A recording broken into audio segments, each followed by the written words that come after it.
ऐसे क्वेश्चनों को यदि स्पीयर शब्द को TQFBS के रूप में कोडित किया जाता है तो बताइए क्रेन शब्द को कैसे कोडित किया जाएगा।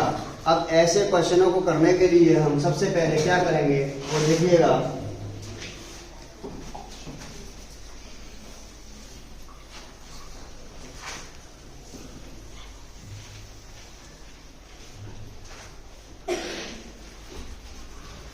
इसको थोड़ा ऊपर कर लेते हैं और देखिएगा। ऐसे क्वेश्चनों को करने के लिए सबसे पहले हम जो लिखा हुआ है पहला स्पीयर को ऐसे के ऐसे ही उतारेंगे नीचे।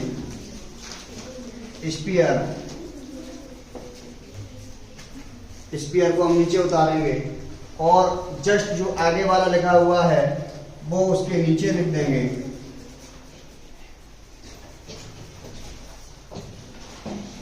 FBS।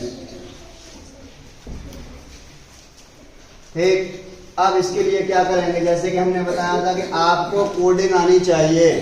क्या आनी चाहिए? कोडिंग आनी चाहिए। अब कोडिंग सबसे पहले करेंगे तो एस हमारा लेटर कितने नंबर पे आता है ये सबसे पहले हमें पता होना चाहिए। तो हमारा एस आता है 90 पर।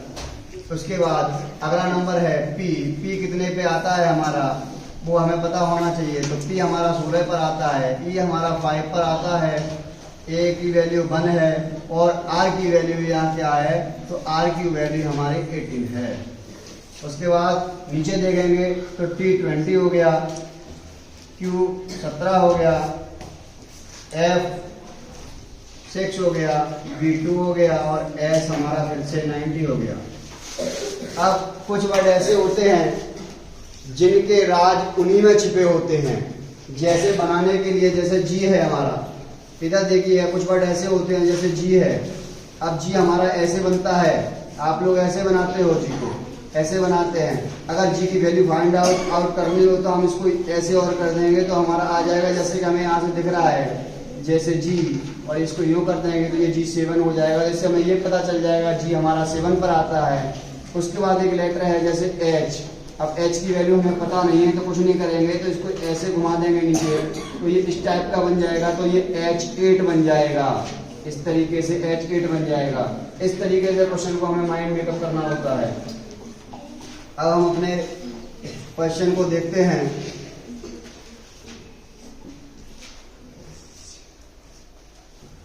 हम क्वेश्चन को देखते हैं, इसमें क्या किया गया है क्वेश्चन में देखिएगा।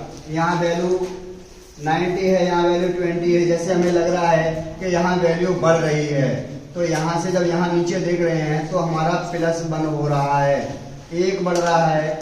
इसके बाद यहाँ 16 है, यहाँ 17 है।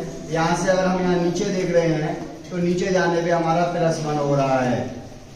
उसके बाद फिर हम आगे नीचे देखते हैं तो फिर से +1 हो रहा है। ई के बाद 5 के बाद 6 आ रहा है, इसमें भी +1 हो रहा है और इसमें भी +1 हो रहा है। इससे हमें पता चल गया कि यहाँ हमारे साथ जो सीरीज चल रही है वो +1 की चल रही है।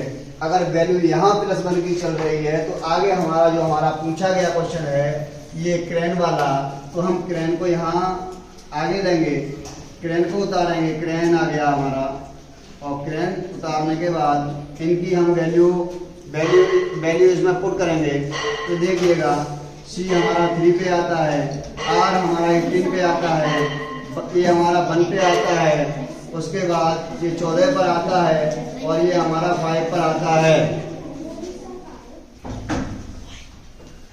ये हमारा 5 पर आता है। अब कुछ नहीं करना है, हमें आंसर अब यहाँ निकालना है, फाइंड आउट करना है। तो हमारा जो वैल्यू दी गई है इस वैल्यू में हमें क्या करेंगे तो +1 कर देंगे पूरी वैल्यू में सब में। तो ये +1 करेंगे तो यहाँ हो जाएगा 4। ऐसे इसमें हम +1 करेंगे तो यहाँ हो जाएगा 19। अगले वैल्यू में हम +1 करेंगे यहाँ से तो यहाँ हो जाएगा 2। यहाँ से करेंगे तो यहाँ हो जाएगा हमारा 50 और यहाँ से करेंगे तो ये वैल्यू हो जाएगी हमारी 5 है, यहाँ हो जाएगी हमारी वैल्यू 6। अब आप लोगों को पता है डी पे लेटर आता है हमारा, 4 पे आता है हमारा डी, 90 पे आता है हमारा एस, 2 पे आता है हमारा बी, 15 पे आता है हमारा ओ और 6 पे आता है हमारा एफ। यानी कि अगला जो आंसर आएगा हमारा वो होगा DSBOF, यानी कि आंसर दिख रहे थे हम, तो वो आंसर है DSBOF। ये आंसर आ गया, ये फाइंड आउट हो चुका है। आप इसको नोट कर लीजिएगा।